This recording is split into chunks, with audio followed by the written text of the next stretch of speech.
Hi everyone, it's Mike here and welcome back to my YouTube channel.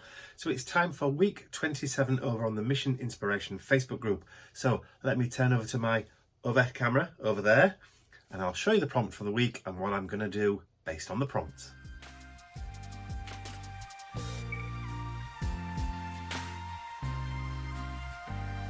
So the prompt for this week is sleep. So surrender to the embrace of tranquility. In the realm of dreams, find restoration and whispers of insight. Unwind the threads of consciousness, allowing rejuvenation to unfurl. Each night holds a voyage into the ethereal, a sanctuary where the soul rejuvenates, weaving the tapestry of well-being in restful slumber. Oh, isn't that lovely?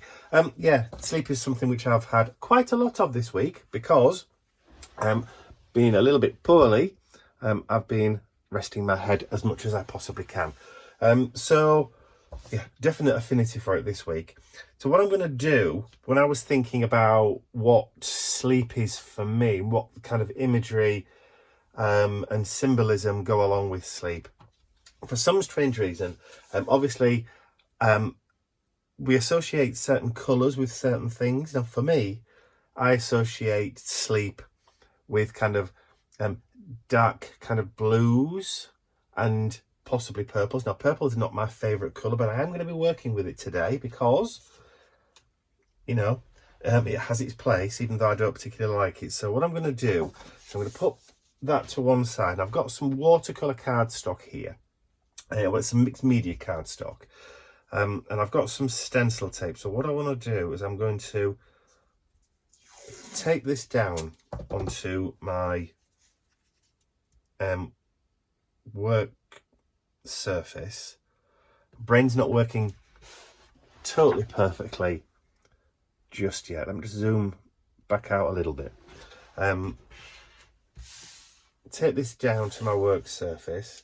Yeah, even though I'm kind of like coming out of the cold now, the whatever virus, flu, whatever it is that I've got, yeah, my brain doesn't always give me the right worms to use, so I do get a little bit confused. So you'll have to forgive me if I use the wrong words or get things a little bit mixed up. That and the fact that I'm a man and we do it all the time. Right, okay. Confused.com, as they say. Alright, so that's that mixed media cardstock. Oh, this is just stencil tape, so it's low tack. So what I'm going to try and do is not put a huge amount of water on there, but I am going to be doing some watercolour-y kind of things today. So I've got some water-based inks here. So these are indigo blue vivids. So the colours that I've got are Maid Marian and Little John. Yeah, they've all got Robin Hood kind of names. You've seen me use these before probably. So this is Little John here and this is Maid Marian. So these are the two colours that I'm going to be kind of intermixing today to create my kind of watercolour-y kind of background that I want. Now these are very, very pigment rich, so you don't need a lot. You don't need a lot at all. So I've got some water here, my little water pot. So what I'm going to do is I'm just going to add some water onto the page, onto the paper, just to wet the surface. That will just allow the inks and stuff just to run a bit freer. And because there's water there, it will be able to sit on the surface a little bit longer before being soaked in by that capillary action that you always get when you add water to paper. So let's just add a little bit of that water there first. And like you were doing a watercolour painting, normally you would just do the area where you want to add your colour. Because I'm going all over, then I'm going to go all over. So I'm going to start off with some of that Maid Marian. So I'll just put if I can get the lid off. There we go. I'm just going to put a little bit onto my work surface. Like I said, these are very, very pigment rich, so you do not need a huge amount. And then I'm going to pick up some water on my brush, add it into there, and then I'm going to just let it kind of swirl.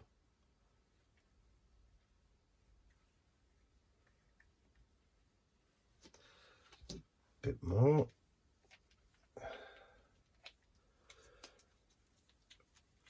There we go. A little bit more water.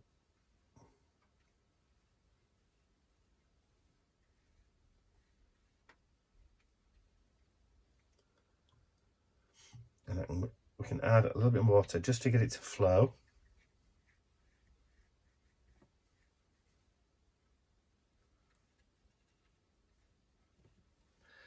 So add some brushy strokes in. Alright, just give that a quick rinse and then bring in the little John, which is the blue.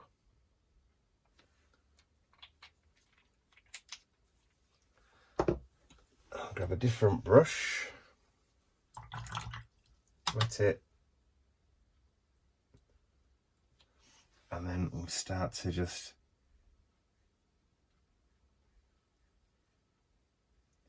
add in those lines.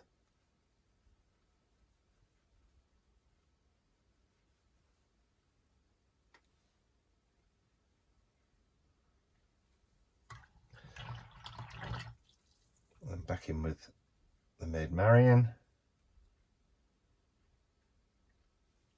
I'll just start dropping it in.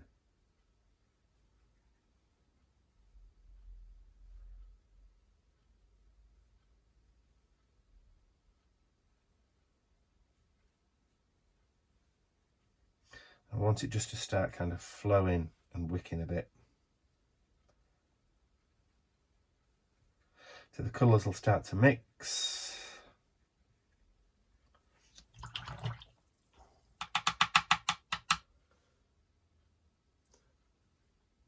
Just encourage it to manoeuvre a little bit, just add a bit more water.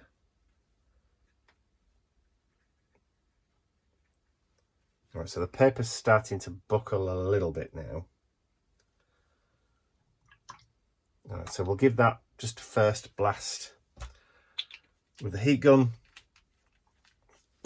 And then I'll be back. Now that will die back a little bit, it will get lighter.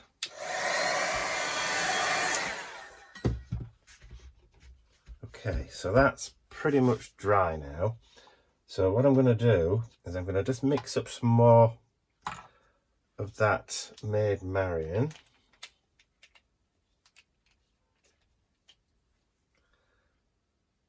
The childproof tops on these, which has proven difficult for me today.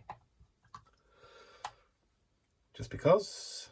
So that's pulled it into the brush. So now I'm going to go in with some more directly on top. Just start adding patches around the paper.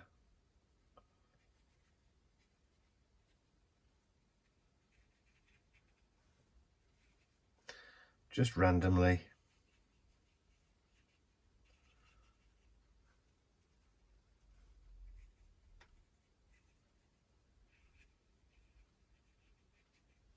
Just take it up to the edge.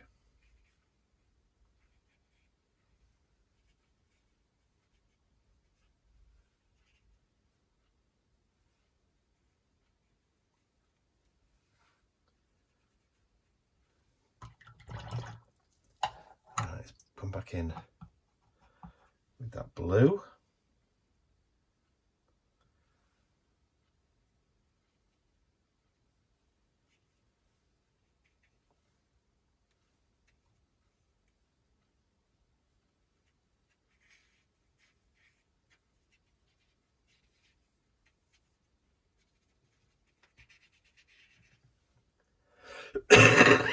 Excuse me. still a wee bit chesty. And then I'm just going to wet the brush and I'm just going to drag it across.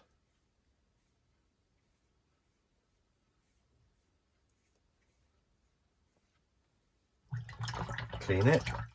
Oop. And just go across again.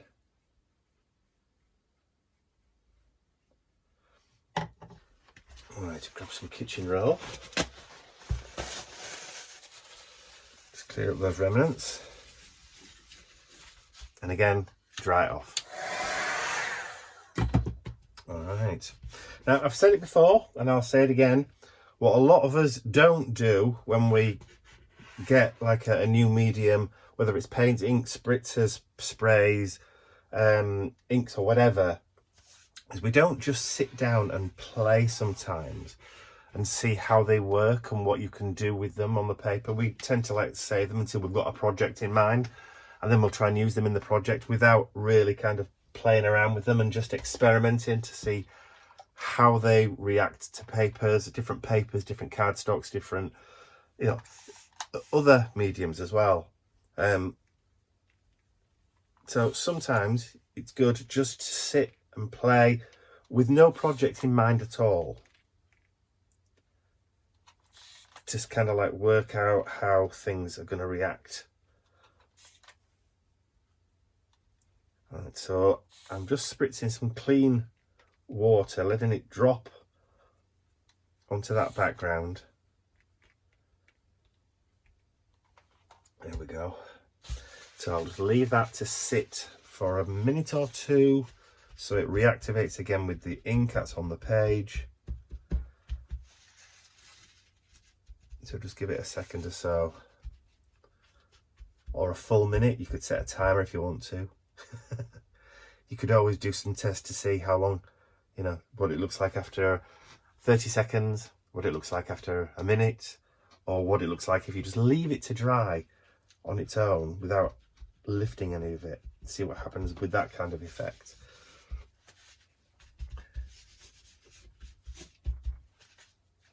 All right, so I'm going to leave that for about a minute. So I will join with you again when I'm ready to lift it off. All right, so it's been about a minute. So all I'm going to do with the kitchen roll is just take the full roll and I'm just going to roll it over the top.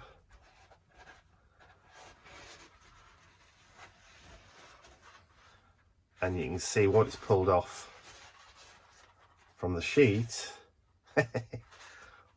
but what that looks like as it is now. Which I really like. I really do like that.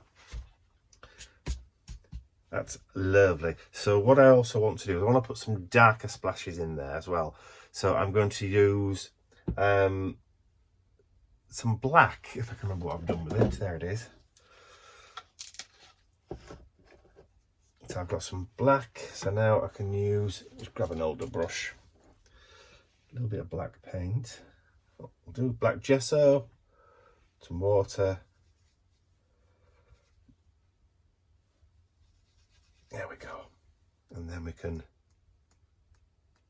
start adding in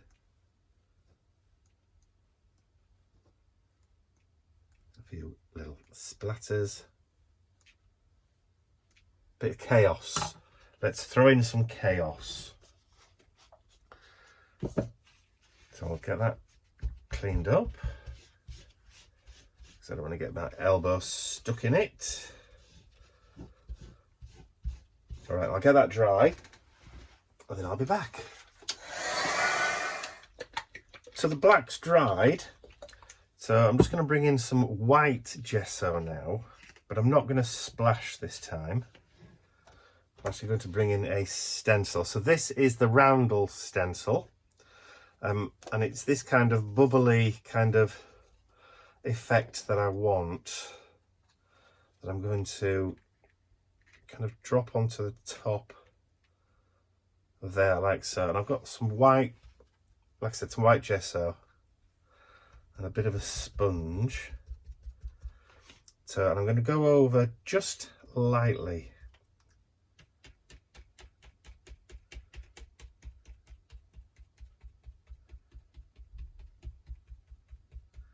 don't want total full coverage, I just want a hint.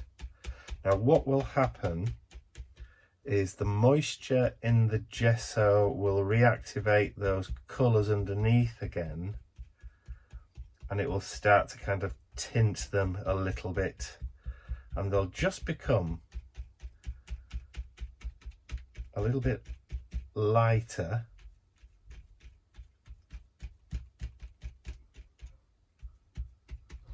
but not totally white. So there we go. So they will just kind of have that ethereal effect to them. So we'll just let that dry as well. I'll be back in a moment. All right, so that's cleared that off. So that was the Roundels stencil, which is still available on my website now if you fancy that. Fancy adding that to your stash. So that's the page. So that literally will dry really quickly. So we can now just take off the tape. So we've got a nice kind of little border all the way around. Like so. Now somewhere, amongst all this gubbins on my desk, there is a little quote for the page. Here it is. So this is taken from a song from one of my favourite bands from the 80s. And as I was looking at this band today, getting the lyrics off the internet, the last album that they released was in 1987 as a band. 1987, that was their last one. And they went on to do lots of solo things afterwards, but as a band, that was it. Done and over. In 1987. I can't believe it. So anyway, so yes, the band were the Smiths from Manchester. So, and obviously lead singer Morrissey went on to a solo career.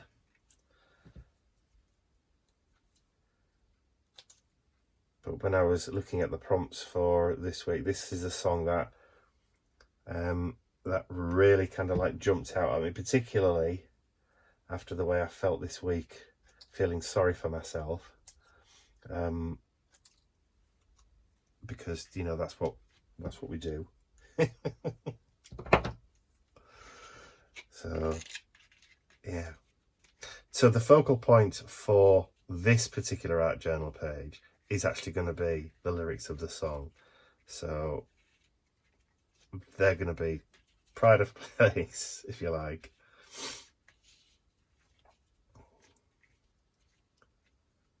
There we go. So we're just going to glue those down with some scratch paper. That'll do. I'm just going to use a diary glue stick.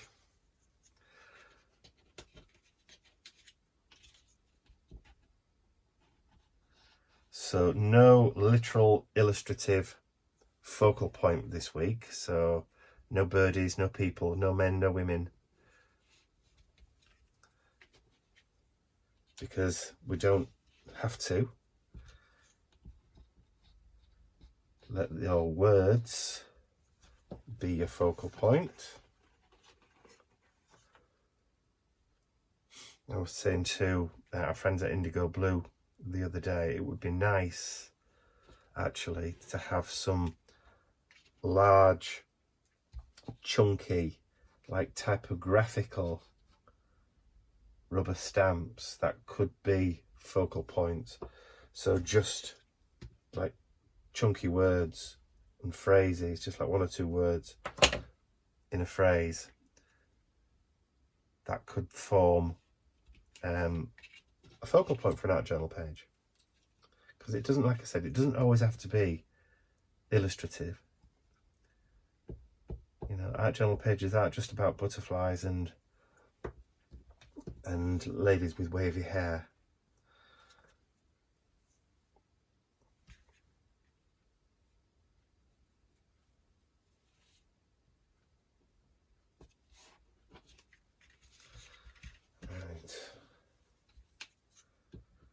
think I said in a recent video about the different types of art journal that I've got, and in fact I've got an angry journal, and I had a couple of comments about that one.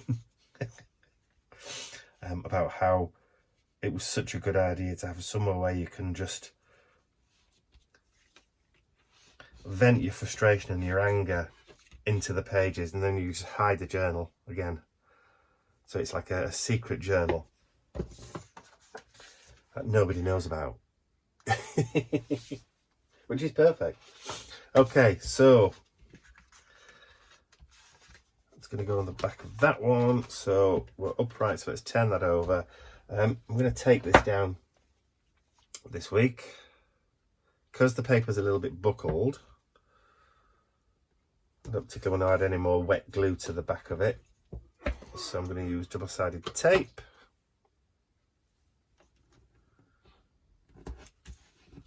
And that should hold it in place.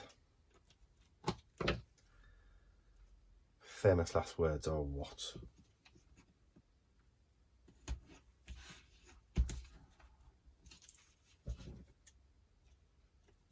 And then we'll just put a little bit there.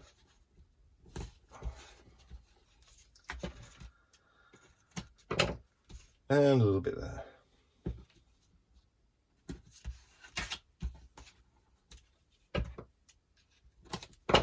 Okay, just give those a quick rub with my nail just to make sure that we've got good contact.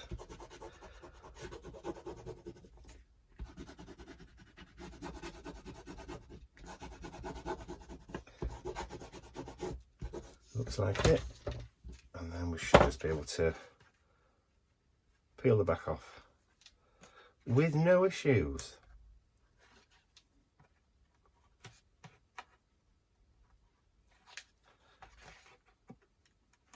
Usually when you can't get the back off, it usually means you haven't got good contact. Give it a rub with the ruler or a bone folder. That usually does the trick. And then we can layer that just like that.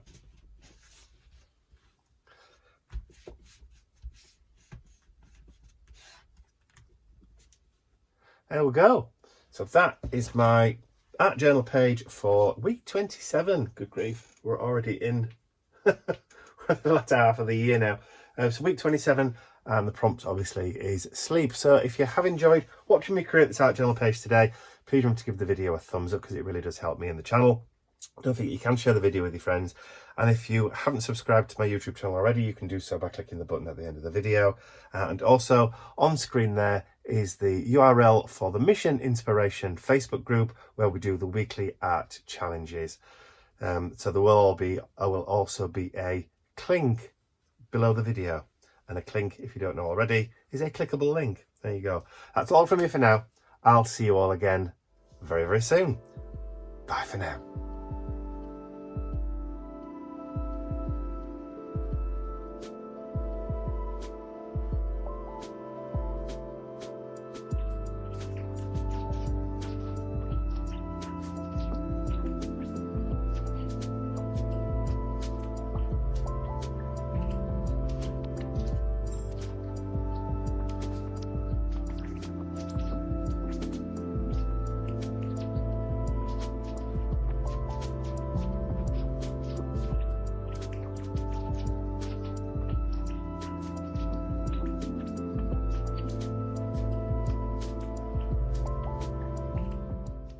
I'd like to say a huge thank you to all of my angels, because without you, these videos would not be possible. And don't forget you can access your exclusive angel-only content over on my website. There's a link in the description area below.